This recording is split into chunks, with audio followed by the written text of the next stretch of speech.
त्रैलोक्यं सकलं त्रिकालविषयं सालोकमालोकितं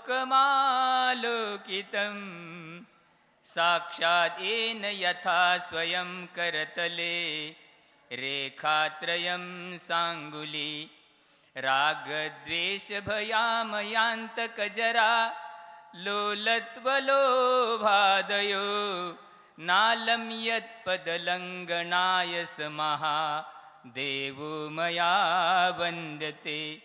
अहिंसा परमो धर्म की। परम पूज्य गुरुवर आचार्य श्री विद्यासागर जी महाराज की। परम पूज्य आचार्य श्री समय सागर जी महाराज की।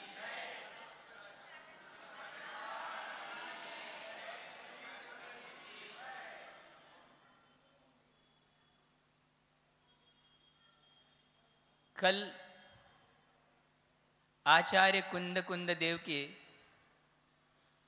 मोक्ष पहाड़ की गाथा के बारे में हम लोगों ने कुछ समझने का प्रयास किया। उसी प्रकार आज भी हम लोग, क्योंकि ये ग्रंथ हम लोगों को आचार्य महाराज जी ने स्वयं अतिशय क्षेत्र रामटेक में 1993 में पढ़ाया था। उस समय हम ब्रह्मचारी थे, ठीक है, लेकिन भेष परिवर्तित हो गया, लेकिन अभी तो भव तो वही है, मनुष्य भव। उसमें दर्शन पाहुड़ भी सर्वप्रथम पहला पाहुड़ है अष्टपाहुड़ में।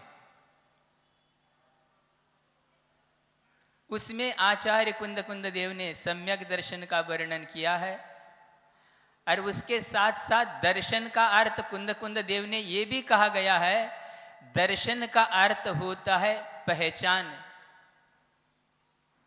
कि जो ये जिनलिंग है, वर्धमान स्वामी की जो मुद्रा है, यह लिंग का अर्थ पहचान है, ये इसका नाम भी दर्शन है। उसमें श्रुत सागर सूरी जी ने टीका में कहा, जो दर्शन करता बनकर के मोक्ष मार्ग को दिखाता है। गुरुदेव ने यही कहा था कि आप लोग जब सफर करते हैं, रेल से गमन करते हैं, तो रेल किस पे चलती है? पटरी दिख रही है। दो चाकी चार चाकी से जाते हैं तो किस पे चलती है? वाहन आपके किस पे चलते? सड़क पे, सड़क दिखती है। लेकिन जब आप हवाई जहाज से जाते हैं, हवाई जहाज का मार्ग आज तो किसी को दिखा है? आकाश रूपी है क्या अरूपी है? हाँ? रूपी है, अरूपी है। तो फिर वो चालक कैसा चलाता है? संकेतों के माध्यम से। इसी प्रकार गुरुदेव ने कहा था, मोक्ष मार्ग आपको कहीं ऐसा दिखेगा नहीं। यदि आप देखना चाहते हैं तो यथार्थ रत्नत्रय के धारी जो चलने वाले वीतरागी साधु है, इसमें आप देख सकते। ये विश्वास का विषय है।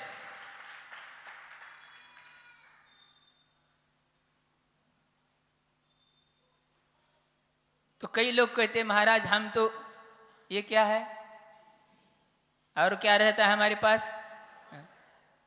कहते महाराज हम तो इसको ही नमस्कार करते हैं। अब बोलिए,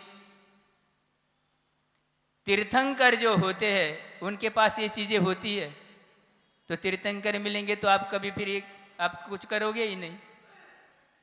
रिद्धधारी मुनि महाराज, इसलिए गुणों को नमस्कार होता है, उपकरणों को नहीं। ये बात अलग है। वर्तमान में आचार्यों ने स्पष्ट कहा है कि इसके बिना हम विहार नहीं कर सकते। ये संयम का चिन्ह है, क्योंकि हीन सहनन होने के कारण ये ठीक है। तो आप सोचोगे, इसलिए आचार्य कुंद कुंद देव ने जैसे काल कौन सी गाथा देखी थी? कल दिनांक कितना था? हाँ, तो क्या उसमें सुना था अपन ने? तो महाराज कल का कल गया, हम तो बासा खाते नहीं। लेकिन चाट पकौड़ी वो बासा क्या कौन बना रहा है, कहाँ का जल, वहां तो सब खा जाते। क्या कर रहे हैं आप? यहां सुनने के लिए बैठे हैं ना, अभी सब बंद। इसको द्विदल मानते हैं हम, आप लोग सुन रहे हैं क्या? कुछ हमारी बातें आपको अटपटी सी लगेगी, लगने तो कोई बुराई नहीं है, लेकिन मेरा अभिप्राय अटपटा नहीं है। द्विदल किसको मानते हैं आप? दो दल वाले जो धान्य है छाछ दही के साथ, इसी प्रकार एक समय में एक काम करिए आप, दो काम एक साथ करने, इसी का नाम तो दो दल हो गए। फिर भी वही चल रहा है अभी, यही तो समस्या है। अपन कहां आए, किस लिए आए? तो क्या कह रहे थे हम? कल की गाथा 25वीं, क्या कहा गया था? वर्वय तवे, वय का अर्थ व्रत, व्रत नियम संयम लेकर के स्वर्ग जाना श्रेष्ठ है, लेकिन असंयम के साथ नरक आदि के दुख पाना अच्छा नहीं है। मूल गाथा में लिखा है, टीका की जरूरत ही नहीं हमको। और आज गाथा क्रमांक 26, दर्शन पाहुड़। असंजदम न वंदे वत्तवीनो वितो न वंदिज, दोन्ही विहोंति समाना एगो विन संजदो होदी। असंयमी कभी भी वंदनीय नहीं होता, ये ध्यान रखना। और जो वस्त्र रहित है वो भी वंदनीय नहीं है। अब महाराज फिर किसकी वंदना करेंगे?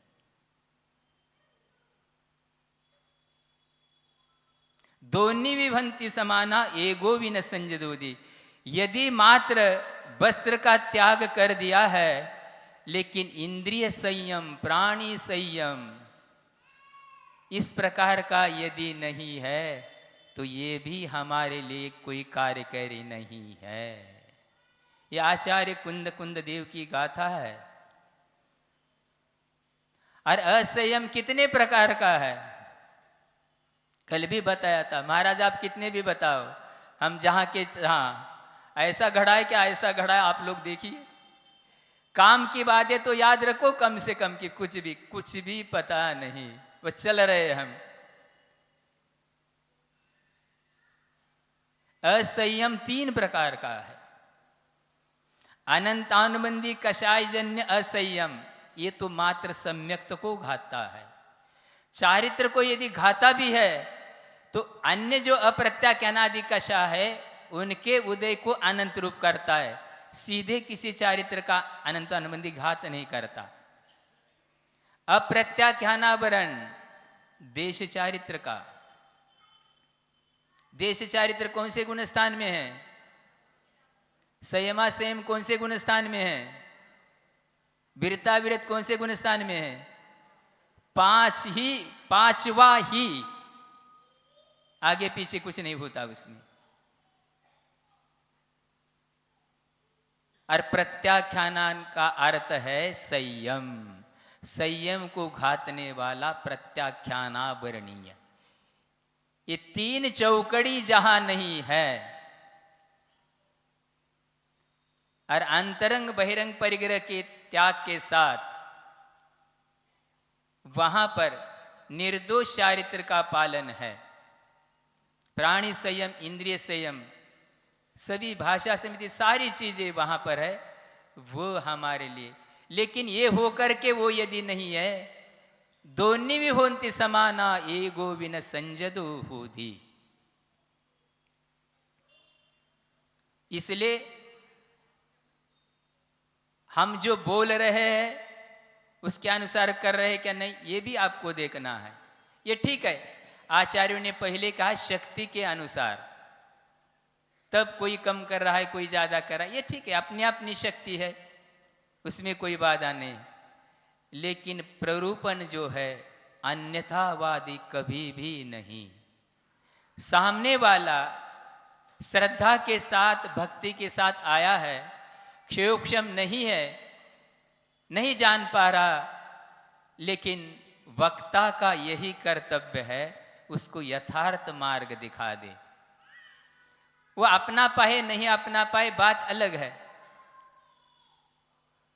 इसीलिए एक बात आप लोग हमेशा ध्यान में रखिए, धर्म सभा के वक्ता की मान्यता की पहली परीक्षा होना चाहिए, ज्ञान चारित्र की नहीं। बाद में मान्यता में यदि भूल है, हम कहां पहुंचेंगे कोई पता ही नहीं है, तो ये हमारे लिए बाधक है। और प्रातः काल में आप लोगों को आचार्य महाराज जी कौन से ग्रंथ का स्वाध्याय करा रहे थे? कार्तिकेय अनुप्रेक्षा। बहुत प्राचीन ग्रंथ है, प्राकृत भाषा में, लेकिन भाषा उसकी बहुत सरल है। और आचार्य शुभचंद्र महाराज जी की भी संस्कृति का बिल्कुल सरल है। कल एक बात कही थी, समोसरण के बाहर के जीवों को दिव्य ध्वनि सुनने को, ये निश्चय हो गया कि नहीं हुआ? अभी उसमें कोई संशय है? फिर आज एक बात आपके लिए, और हम, क्योंकि कभी कभी ये होता है श्रावक प्रश्न करते हम उत्तर देते, तो हम प्रश्न करेंगे तो आप भी उत्तर दे सकते हैं, उसमें क्या दिक्कत है? आदान प्रदान तो होना ही चाहिए, उसमें क्या दिक्कत है? पंचाश्चर्य होते हैं ऐसा कहीं शास्त्रों में उल्लेख आता है, सुना आप लोगों ने? कब होते हैं पंचाश्चर्य? हाँ, किनके आहार दान में? आज तो कुछ हो ही नहीं रहा। जहां तीर्थंकर है, अन्य भी जो वर्धमान चारित्र मुनिराजेर दाता भी वैसा है, वहां पर आहार के बाद नियम से पंचाश्चर्य होते हैं, ये आगम कहता है। लेकिन आज तक हमने किसी ग्रंथ में नहीं पढ़ा, ना कहीं सुना कि आहार दान के अलावा अन्य कहीं दान में पंचाश्चर्य हुए। आज तक हमने कहीं नहीं पढ़ा, ना सुना। आप लोगों ने कहीं सुना? और इसी कार्तिक अनुप्रेक्षा ग्रंथ में ग्रंथकार कह रहे हैं, दान 4 प्रकार 4 संग को दीजिए। लेकिन आचार्य जो है कुमार स्वामी कार्तिकीय ग्रंथ के कर्ता कहते हैं, सब दानों में यदि कोई श्रेष्ठ दान है तो आहार दान है। उसका हेतु दिया उन्होंने, निर्दोष वो भी। उन्होंने कहा, प्रतिदिन इस जीव के लिए, संसारी प्राणी के लिए क्षुधा रूपी रोग लगा है, और आहार ही उसकी औषधि है। इसलिए औषध दान उसमें हो गया। साधु मान लो ठीक है, 4 दिन 8 दिन किसी ने 10 लक्षण में साधु ने उपवास किया, 16 दिन भी किया, 17वें दिन क्या करेंगे? क्या करेंगे हमें बताइए। उन्होंने कहा, आहार के माध्यम से उनके शरीर में शक्ति आएगी, तो उसी के माध्यम से प्राणी संयम, इंद्रिय संयम का पालन करेगा, निरीक्षण करके चलेगा। इसलिए अभयदान भी उसी से होगा। अन्यथा वो खुशी, उसको कुछ समझ में नहीं आ रहा, कहाँ दिखेगा संयम और कहाँ दिखेंगे जीव। और उसी के माध्यम से वो सम्यक ज्ञान का अध्ययन करते हुए ज्ञान दान भी इसमें आ गया। अब कौन सा दान बचा? आहार तो उसमें आ गई, औषधि आ गया, अभय कौन सा बचा? ये स्वयं मूल गाथा में उन्होंने कहा है। इसलिए हम लोगों की दृष्टि निर्दोषता की ओर होना चाहिए, और हमको हमेशा इसी बात का ध्यान रखना चाहिए। उसी के साथ बात आ रही है, आप विधि जब करते हैं,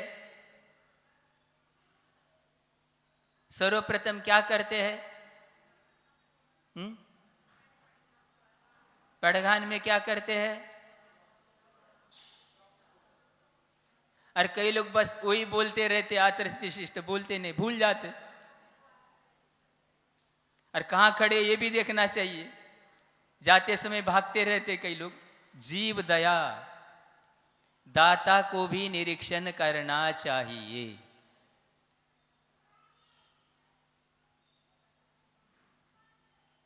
और प्रदक्षिणा सुन रहे, आपस में सुन लो पहले।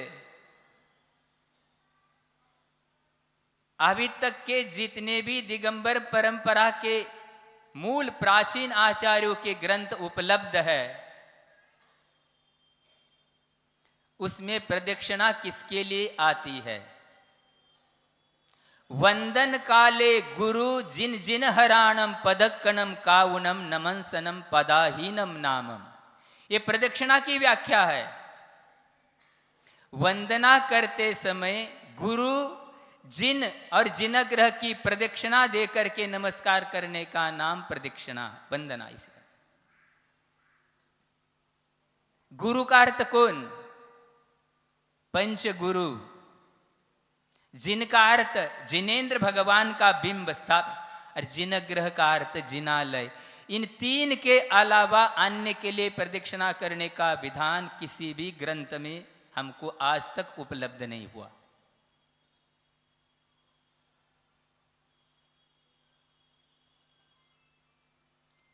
कहां क्या हो रहा ये हम नहीं कहेंगे, और हमको किसी व्यक्ति की मान्यता नहीं चाहिए। हमने पहले कहा लक्षण से चलिए। निराधार कुछ भी बातें हो, कुछ भी कुछ करे, इसके लिए हम कुछ नहीं कर सकते। और इसलिए वंदना किसकी होती है? वंदना का अर्थ क्या? वंदना और विनय में जमीन आसमान का अंतर है। वंदना तो मात्र पंच परमेष्टि नव देवता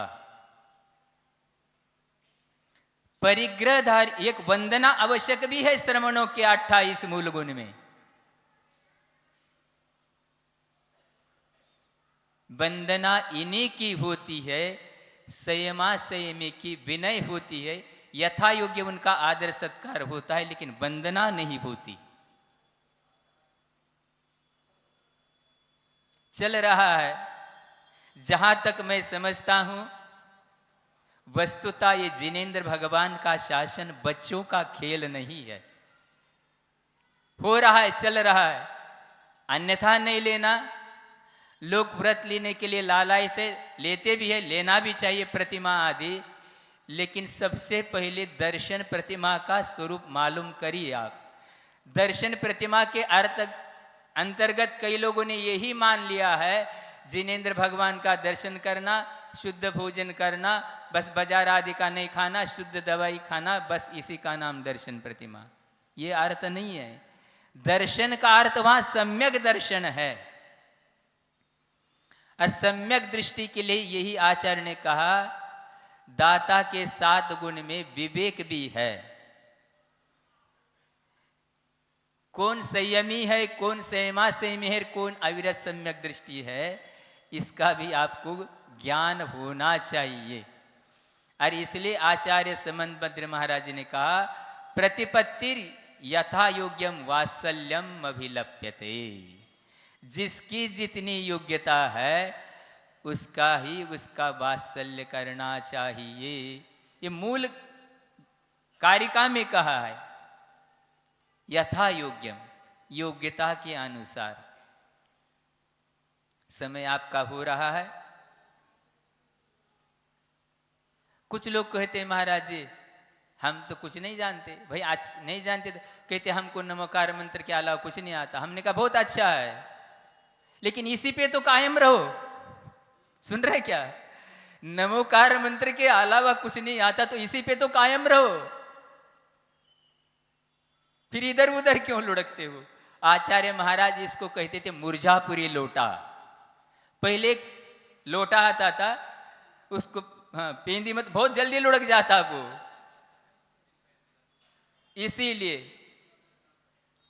लेकिन संसारी प्राणी इतने चतुर है, अपने संसार के एक एक कार्य के लिए तो दक्ष रहते हैं, लेकिन यहां कहते महाराज हम कुछ नहीं जानते। जानते सब है, लेकिन जहां हमारे लिए, सुन रहे, छोटी सी बात बता करके हम पूरा कर रहे, इसलिए वंदना किसकी क्या, दूसरी बात पंचाश्चर्य। एक बात को आप, और प्रदक्षिणा का लिए विधान कहीं पर भी आगम में नहीं है। और पात्र अपात्र की परीक्षा करना चाहिए। कुंद कुंद देव का वचन है 12 अणुवेखा में।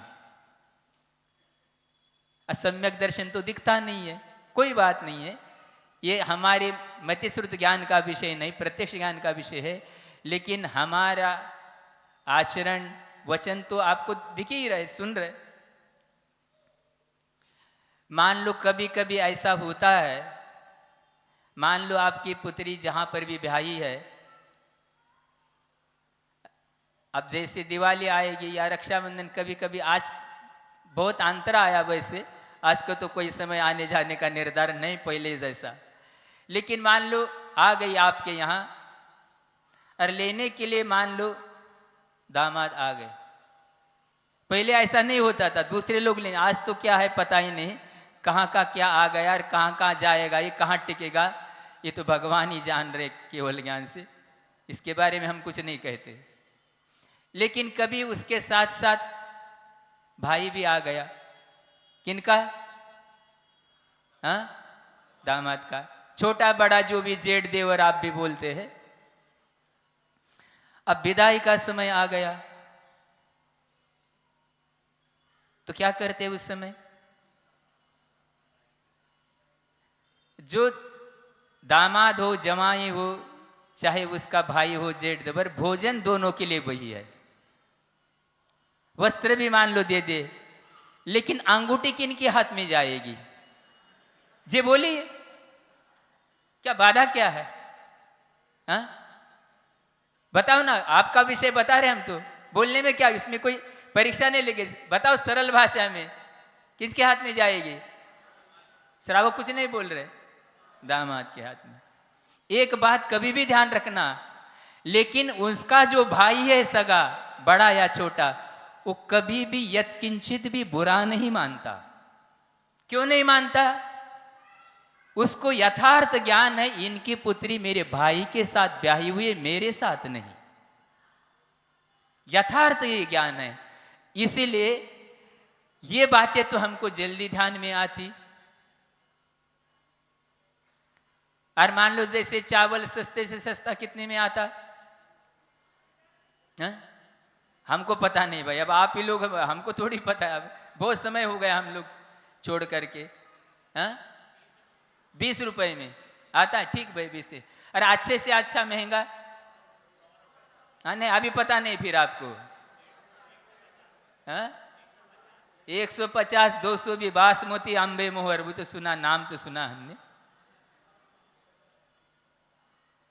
अब ये बताइए, कोई व्यक्ति मान लो चला गया 20 रुपए 30 रुपए लेकर के, और दुकानदार के लिए कहा, चावल वाले के लिए, कि वो चावल हमको अच्छा क्वालिटी का 1 किलो चाहिए। क्या क्या करेगा दुकानदार? दे देगा, चावल तो देगा, लेकिन उसके नाप तोल में जितना 150 200 300 ग्राम आ रहा है उतना दे देगा, मना नहीं करेगा यदि समझदार है तो।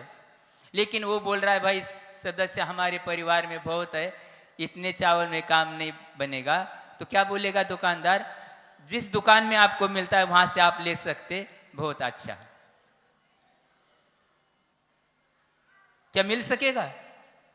जो चावल एक बार मात्र भोजन करने के, भात खाने के बाद दोबारा काम नहीं आता, तो इतनी कीमत में अंतर क्यों है? क्यों है बताइए? गुणवत्ता। तो कहां संयम, कहां संयम और कहां असंयम? आप तीनों को एक पल्ले में, इसी का नाम अंधेरी नगरी चौपट राजा। अटके शेर भाजी, यही हो रहा। श्रद्धान बहुत ऊंची चीज है, किसी का अभिनय करने के लिए वर्धमान स्वामी के शासन में कहा ही नहीं। महाराज ये सब बात ही तो होती, लेकिन आप हम क्या बोले? हमारी भी बात तो कुछ करो, आपकी भी बात कर रहे, सुन रहे आप लोग? समय आपका हो गया, 2 मिनट कह कर पूछ करें। शास्त्रों में आज सुनो, शास्त्रों में आचार्यों ने यह भी कहा है, संयमी साधु को भी देश संयमी अविरति की विनय करना चाहिए। हाँ महाराज, ऐसी बात तो आप कभी बताते ही नहीं, आज बता रहे ना, चिंता क्यों करते? पहले ही हमने कहा या असली मिलेगा,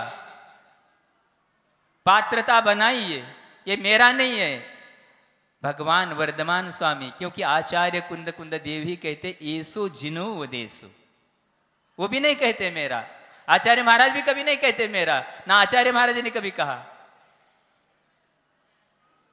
क्या कहा? ऐसो जिनो वदेसो। इसीलिए अब प्रश्न यह है, आपके विनय हम कैसी करेंगे? बात तो हो गई, और पहले ही बता चुके विनय और वंदना में जमीन आसमान का अंतर है। और जहां वंदना आवश्यक का कथन आ गया, वहां आचार्य ने यह भी लिखा, कोई देश संयमी शास्त्र में संयमी से ज्यादा क्षोक्षम वाला श्रेष्ठ है। कोई राजा है, माता पिता है, अविरत राजा की संयमी कभी भी वंदना न करे। इसलिए पहले ही सूत्र में आचार्य पूज्यपाद अकलंक विद्यानंद महाराज ने तत्वार सूत्र की टीका में कहा, यहां सम्यक दर्शन पूज्य है, ज्ञान नहीं। फिर आपके विनय कैसी करेंगे हम? जी आपको भी तो पता होना चाहिए। अब बात तो हो गई विनय करने के लिए, देश चारित्री, मान लो प्रतिमाधारी आ गए, आर्यका आ गए, क्षुल्लक आलेख, और कार्तिकीय अनुप्रेक्षा का स्वाध्याय चल रहा था, आचार्य का संस्मरण आ गया, उसी के साथ इसको समापन कर रहे। एक व्यक्ति ने सागर में 1998 में आचार्य महाराज के सामने कहा, गुरुदेव जब आहार्य करना है तो ये नवधा भक्ति इतनी सारी पाठ प्रक्षालन करो, गंधक लो, परिक्रमा लगाओ, पूजा करो, नमस्तु बोलो, ये तो सारा अभिमान जैसा लग रहा है। आचार्य के सामने बोला। क्या गुरुदेव ने उत्तर दिया? कहने लगे, ध्यान रखो, ये हमने अपने तरफ से ही नहीं रखा है, भगवान की आज्ञा है। दूसरी बात, आप विनय करो और आपको वात्सल्य न मिले, 3 काल में भी संभव नहीं है, लेकिन विनय कैसी की जाती है सिखाने के लिए है। इसलिए मान लो साधु आपने कोई आवश्यक नहीं कर रहे, सहजता से बैठ रहे, आपने आके नमस्तु किया, महाराज जी हम ये ग्रंथ का स्वाध्याय कर रहे थे, इसमें ऐसे ऐसे हमको जिज्ञासा है, तो हमको यदि ज्ञात है तो हम बता देंगे। हम ये कभी दावा नहीं करते कि आपके हर प्रश्न का उत्तर हम दे सके, भाई हो सकता है, लेकिन यद्वा तद्वा गलत नहीं देंगे। अथवा हमको कोई नियम लेना है, कुछ करना है, ऐसी बात करना है, तो आप जो विनय कर रहे हैं उसके प्रति जो संयमी लोग वात्सल्य रखते हैं, इसी का नाम उनकी विनय है। ऐसे गुरु की महिमा वर्णे न जाए, गुरु नाम जपो मन वचन काय। बोलो महावीर भगवान की, बोधि समाधि परिणाम शुद्धि, स्वात्मोपलब्धि शिव सौख्य सिद्धि, चिंतामणिम चिंतित वस्तुदाने त्वां वंदमानस्य ममास्तु देवी।